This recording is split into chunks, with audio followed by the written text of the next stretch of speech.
Like करें, उसके बाद सब्सक्राइब करें और बेल आइकन को दबाएं ताकि हमारे वीडियोस आप तक सबसे पहले पहुंचे। एक वाकया याद आता है कि एक बुजुर्ग थे,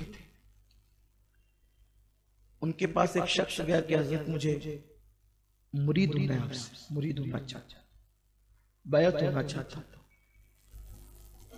फरमाया कि ठीक है हो जाओ। हज़रत लेकिन मैंने सुना है कि जब कोई मुरीद होता है तो उसको बहुत पाबंद होना पड़ता है। ये भी एक अजीब चीजें लोग सुन करके रखते हैं। अब पता नहीं कहां से सुनते हैं और ये फतवा कहां से चलता है, उसका सुराग नहीं लगता कि इसको दिया किसने। अब बरसों से चल रहा है, वही फतवा बचपने से सुनते थे, अब भी सुन रहे हैं और पता नहीं कब तक सुनना पड़ेगा कि मुरीद होने के बाद बहुत पाबंद बन के रहना पड़ता है, दाढ़ी रखना पड़ती है, नमाज पढ़ना पड़ता है, मुरीद होने के बाद सही बोलना पड़ता है, सच बोलना पड़ता है, झूठ से बचना पड़ता है। मैं कहता हूं अल्लाह के बंदे, पीर बड़ा है कि नबी बड़े हैं? तू सोचता है कि पीर से मुरीद हो जाऊं तो सच बोलना पड़ेगा, दाढ़ी रखना पड़ेगी, नमाज पढ़ना पड़ेगा। अरे पीर क्या, बहुत बड़ा है पीर। पीर की अजमतें अपनी जगह, लेकिन जब तूने नबी का कलमा पढ़ा और तू नबी से मुरीद हुआ, मुरीद किसे कहते हैं? मुरीद किसे कहते हैं? जो किसी मुराद का हो। हमारी मुराद से, नबी से बढ़कर हमारी मुराद है। अरे सब मुराद है, वो जाने मुराद है। मेरे इमाम ने तो ये कहा कि अल्लाह रे तेरे जिस्मे मुनव्वर की ताबिशें, ऐ जाने तजल्ला कहूं तुझे। और कहते हैं जाने मुराद काने तमन्ना कहूं तुझे। और एक मकाम पर कहते हैं कि अर्श की अक्ल दंग है, चरख में आसमान है, जाने मुराद अब किधर। जाने सब मुराद है और हुजूर जाने मुराद है। तो जिसकी हुजूर मुराद है वो हुजूर का मुरीद है। मुफ्ती साहब ये तो बात है, जो हुजूर को अपनी मुराद मानता है, जो हुजूर को अपनी मुराद मानता है, वो हुजूर का मुरीद है। खुदा की कसम, हुजूर का मुरीद कब से हुआ? तू ला इलाहा इल्लल्लाह मुहम्मदुर रसूलुल्लाह पढ़ा, हुजूर का मुरीद हो गया। अब हुजूर का मुरीद हुआ तो उस वक्त तो तुझे गैरत नहीं आई कि दाढ़ी रखना चूंकि हुजूर का मुरीद है, सच बोलना हुजूर का मुरीद है, टोपी पहनना हुजूर का मुरीद है। और फिर खुदा की कसम, हुजूर से बढ़कर पीर कौन होगा? हुजूर तो ऐसी मुराद है, खुदा की कसम, कि हुजूर सिर्फ बंदों की मुराद नहीं, हुजूर सिर्फ बंदों की मुराद नहीं, बल्कि हुजूर सल्लल्लाहु अलैहि वसल्लम तो खालिक भी वहां जब वो तालिब नजर आता है, खालिक भी वहां तालिब नजर आता है, इसीलिए तो वो मतलूब है। खालिक की रहमतें वहां मुंतजिर नजर आती है, इसीलिए तो वो मुंतजर है। इकबाल ने इसीलिए तो कहा, डॉक्टर साहब इसीलिए तो कहते हैं अब्द दीगर अब्दुहु चीजें दीगर, ई सरापा मुंतजिर वो मुंतजर। वो कैसी मुराद है? वो जाने मुराद है, वो अर्श की मुराद, वो सिदरा की मुराद, वो जिब्रील की मुराद, वो जन्नत की मुराद, हुजूर मुराद है। और हुजूर मुराद है अपने उम्मतियों की, तो सारी उम्मत हुजूर की मुरीद है। तो फिर पीर के मुरीद क्यों होते हैं? पीर के मुरीद इसलिए होते हैं कि हुजूर से जो वादा किया है उस वादे की तजदीद पीर के हाथ पे करते हैं, तजदीद वफा करते हैं। इसीलिए पीर को भी मुर्शिद कहते हैं और मुराद कहते हैं।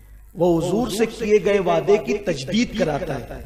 वो और कुछ कहता है, कहता है ला इलाहा इल्लल्लाह मुहम्मदुर रसूलुल्लाह, तौबा की मैंने अपने सारे गुनाहों से, आज के बाद हर फर्ज वाजिब सुन्नतों को उनके वक्तों पर अदा करता रहूंगा। ये क्या है? ये तो पहले तुम कह चुके हो ना, आमनतु बिल्लाहि व रसूल, कह चुके हो ना, ये बात नहीं कही। ईमान लाए अल्लाह पे, उसके रसूल पे, इसी का नाम है ला इलाहा इल्लल्लाह मुहम्मदुर रसूलुल्लाह। ये हो गया। उसके बाद फिर आपने कहा इताअत की अल्लाह की, उसके रसूल की, वही तजदीद वो करवा रहा है कि फराइज वाजिबात सुन्नतों को उनके वक्तों पर अदा करता रहूंगा, गुनाहों से बचता रहूंगा। और फिर मैंने अपना हाथ गौसे पाक के हाथ में दिया। गौसे पाक का नाम इसलिए ले लिया जाता है कि मकबूल है उस बारगाह के, वरना गौसे पाक का हाथ है उनके मुर्शिद अबू सईद मखजूमी के हाथ में, उनका हाथ है उनके मुर्शिद हजरत बुलफराह तरतूसी के हाथ में, उनका हाथ है उनके मुर्शिद शेख अब्दुल वाहिद तमीमी के हाथ में, उनका हाथ है उनके मुर्शिद हजरत अबू बकर शिबली के हाथ में, उनका हाथ है उनके मुर्शिद हजरत जुनैद बगदादी के हाथ में, उनका हाथ है उनके मुर्शिद हजरत सिर्री सख्ती के हाथ में, सिर्री सख्ती का हाथ है उनके मुर्शिद हजरत सैयदना मारूफ करखी के हाथ में, हजरत मारूफ करखी का हाथ है हजरत हबीब अजमी के हाथ में, और बल्कि मारूफ करखी और हबीब अजमी का हाथ है हजरत इमाम अली रजा के हाथ में, और उनका हाथ है हजरत इमाम मूसा काजिम के हाथ में, और उनका हाथ है हजरत इमाम जाफर सादिक के हाथ में, उनका हाथ है हजरत इमाम मोहम्मद बाकिर के हाथ में, और उनका हाथ है हजरत सैयदना इमाम ज़ैनुल आबिदीन के हाथ में, और उनका हाथ है हजरत सैयदना इमाम अर्श मकाम इमाम हुमाम हजरत इमाम अर्श मकाम सैयदना इमाम हुसैन के हाथ में, उनका हाथ है उनके वालिद हजरत मौला अली इमाम अली के हाथ में, और उनका हाथ है हजरत सैयदुल अंबिया कादुल मुरसलीन मोहम्मदुर रसूलुल्लाह के हाथ में। उनका नाम लेकर गोया कि हम ये कहते हैं कि अब उनके हाथ में दे दिया तो वहां तक वो पहुंचा देंगे, लेकिन बात तो इतनी है कि तजदीद वफा करते हैं। बाकी मुरीद तो उन्हीं से होना है, मुरीद तो उन्हीं से होना है, पूरी कायनात जिनकी मुरीद है और वो सारी कायनात की मुराद है। पीर तजदीद वफा करता है, वफा की तजदीद का दर्स देता है पीर, बस पीर का काम इतना है। ये बात दिमाग से निकाल दो, हम मुरीद इसलिए नहीं होते कि सच बोलना पड़ेगा, दाढ़ी रखना पड़ेगा, नमाज पढ़ना, नहीं भी मुरीद होंगे तो आपको ये सब करना है क्योंकि आप मुसलमान है। उदखुलू फिस्सिल्म काफा, हत्ता कि अगर ऊँटनी का दूध भी ना पसंद किया चूंकि महबूब को ने पी लिया है तो अब तेरी मर्जी उस पर भी नहीं चलनी है। महबूब ने जिस चीज को पी लिया तो उसको नापसंद नहीं कर सकता, अगरचे वो ऊँटनी का दूध हो। अब तेरी तबीयत नहीं चलेगी, हबीब की तबीयत चलेगी।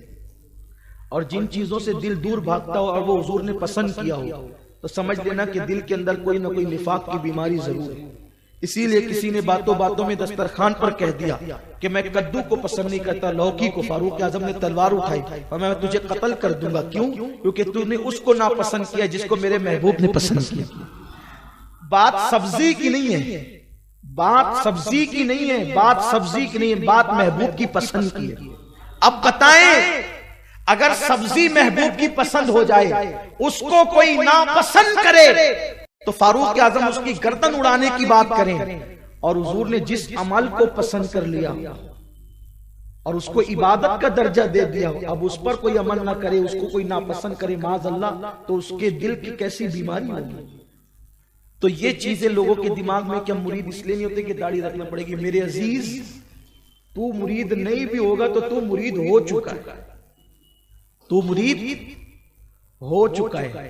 और तू किसका मुरीद हुआ है? इमामुल अंबिया का, सैयदुल अंबिया, हमारे मुर्शिद है हुजूर। और हुजूर का नायब, हुजूर का नायब हमारा मुर्शिद है, जो भी आपका मुर्शिद हो, पीर हो। तो उसने कहा, हज़रत मैंने सुना है कि मुरीद होते हैं तो गुनाहों से बचना पड़ता है। अब जो अच्छे मुर्शिद होते हैं ना, फिर वो अच्छी अच्छी बातें करते हैं। जो अच्छे मुर्शिद होते हैं अच्छी अच्छी बातें करते हैं। तो उन्होंने कहा, ठीक है बेटा, तूने जो सुन रखा है वो तेरी जिम्मेदारी है, लेकिन मैंने बात तो इतनी करनी है कि तुझे जब गुनाह करना हो कर लेना, लेकिन शर्त इतनी है, मेरे सामने नहीं करना। बस मेरे सामने गुनाह नहीं करना, बाकी तू जान, तेरा काम जान। उसने सोचा इससे अच्छा पीर कौन सा मिल सकता है, इसलिए कि मेरी कौम तो आसानियां ढूंढती है। वहां जाते हैं, रे चल नमाज वमाज कुछ नहीं, तेरा पीर है ना बख्शाने वाला, यार इससे अच्छा तो कुछ नहीं। जबरदस्ती हफ्तेवार इज्तिमा में जाते हैं, अमीरुल कादिर डराता रहता है कि जहन्नम में जाएंगे और नमाज छोड़ेंगे तो ये होगा और वो होगा। ये लोग हैं यार, कि चल जा, हम हैं और हम है तो फिर टेंशन की जरूरत क्या है, तेरा पीर इस काबिल है। पता चला कि आज जनाब भी जाएंगे जहन्नम में और लेकर आपको भी जाएंगे। हम तो डूबे हैं सनम, तुमको भी ले डूबेंगे वाला मसला है। तो बात दूर निकलती जा रही है, बात दूर चली गई। बुजुर्गों की बात समझने के लिए थोड़ी बहुत बुजुर्गी चाहिए। अब लोगों को बुजुर्गी नहीं पता, इसीलिए लोगों बुजुर्गों की बातों का भी लोग उल्टा मतलब निकाल लेते हैं। तो उस बुजुर्ग ने फरमाया कि ठीक है, तुझे जो करना है कर, तू जान, लेकिन मेरे सामने गुनाह नहीं करना। उसने कहा बहुत अच्छा, चलिए आप मुरीद के लिए। मुरीद हो गया, मुरीद हो गया। अब सोचा कि पीर साहब तो अपने उजरे में बैठे हुए हैं, चलो शराब पीते हैं, आदत के मुताबिक मैखाना चलते हैं। जैसे मैखाने में गए, अंदर दाखिल हुए, रोजाना की तरह बैठे, सुराही ले ली, जाम हाथ में लिया, लोगों के करीब करने लगे तो देखा कि सामने पीर साहब खड़े हैं। ओहो, ये कहां से आए? मैखाने में तो इनकी आमद नहीं होनी चाहिए, लेकिन ये यहाँ कहां से आ गए? लेकिन जैसे ही देखा, गुनहगार था लेकिन बेवफा नहीं था। चूंकि वफा का वादा किया था तो बात आ गई, जाम छोड़ दिया, निकल गए, भागो यहां से, इसलिए कि यहां तो मुर्शिद मौजूद है। बस फिर आगे बढ़े, कोई यार मिल गया। आ कहां से रहे हो? कहा कि अगर बोलेंगे मैखाने से आ रहे हैं तो ना कदमों में लड़खड़ाहट है, न जबान में लड़खड़ाहट है, न नशे का कोई असर है। अगर वो कैफियत होती तो ये पूछता ही नहीं, लेकिन यहाँ तो ऐसा कुछ नहीं। चलो अभी मैखाने की बात करेंगे तो पता नहीं नाराज हो जाए क्या हो। सोचा कि झूठ बोल दें, मैखाने की बजाय खुदा खाने का नाम ले लें। देखा कि मुर्शिद खड़ा हुआ है, पीर साहब खड़े हुए, कहो ये तो यहाँ भी है। उसके बाद फिर इसी तरह के और गुनाहों पे कयास कर लें कि ये करना चाह, वो करना चाह, आदत क्यों, जहां देखते मुर्शिद, जहां देखते मुर्शिद, जहां देखते मुर्शिद। खानका में पहुंचे, हजरत सच्ची तौबा करनी है, अब तो सारे गुनाहों को छोड़ देना है। आपने कहा था मेरे सामने नहीं करना, तू वो जगह कहां है जहां तू नहीं, यार का जलवा। अब आप बताएं, जब कोई वली हो जाए तो खुदा उसको इतनी ताकत दे देता है, जब कोई वली हो जाए तो खुदा उसको इतनी ताकत दे देता है कि वो जहां चाहे रूहानियत के साथ जा सकता है। जब वलियों की ताकत का ये आलम है तो इमामुल अंबिया की ताकत का आलम क्या होगा? तो ये जो हुजूर को हम जो तकलीफ पहुंचा रहे हैं, गुनाह करके अजियत पहुंचा रहे हैं, हुजूर को तकलीफ पहुंचती है तो अल्लाह हमसे खुशियां छीन लेता है। अगर हुजूर की को खुश करना हम शुरू कर दे, आज से ये अहद कर लें, जिंदगी के अंदर हुजूर को कभी नाराज नहीं करेंगे। और ये अकीदा मजबूत कीजिए कि हुजूर हमारी जान से ज्यादा करीब है, हुजूर हमें देख रहे हैं, हुजूर हमें सुन रहे हैं। अल्लाह की कसम, अगर ये अकीदा हमारा मजबूत हो जाता है तो हम खुद ब खुद गुनाहों से बचेंगे। अल्लाह वाले गुनाहों से इसलिए बचते थे कि उनको यकीन था कि हमारे हुजूर हमें देख रहे हैं, हमारी जान से ज्यादा करीब है। और जब ये अकीदा पुख्ता होता है ना, इधर जबान से आह निकली, उधर हुजूर की मदद आ गई, उधर हुजूर की इमदाद आ गई। दरअसल हमारे अकीदे के अंदर बड़ी कमी आती जा रही है और हम धीरे धीरे माज़ अल्लाह अपने नबी से अपने रिश्ते को कमजोर करते जा रहे हैं। तो अल्लाह का ऐलान है, जो मेरे नबी को अजियत पहुंचाएंगे हम उनसे दुनिया और आखिरत में अपनी रहमत को छीन लेंगे। और अल्लाह जिनसे रहमत को छीन लेता है, फिर वो कितनी मेहनतें करें, कितनी कोशिशें करें, कितनी मुशक्कतें करें, कभी वो कामयाब नहीं हो सकता। अगर कामयाबी चाहते हैं एक चीज को अपना लो, बल्कि मैं कहता हूं जिंदगी का मकसद बना लो, हुजूर को खुश करना। अपनी जिंदगी का मकसद बना लो हुजूर को खुश करना। हुजूर को खुश करो, अल्लाह इतनी खुशियां देगा, खुशियां समेट नहीं सकोगे। अब आप देखो अल्लाह ने वलियों के लिए क्या कहा, ला खौफ अलैहिम वला हुम यहज़नून। उनको कोई गम नहीं है। क्यों? क्योंकि वो हुजूर को कभी गमगीन नहीं करते।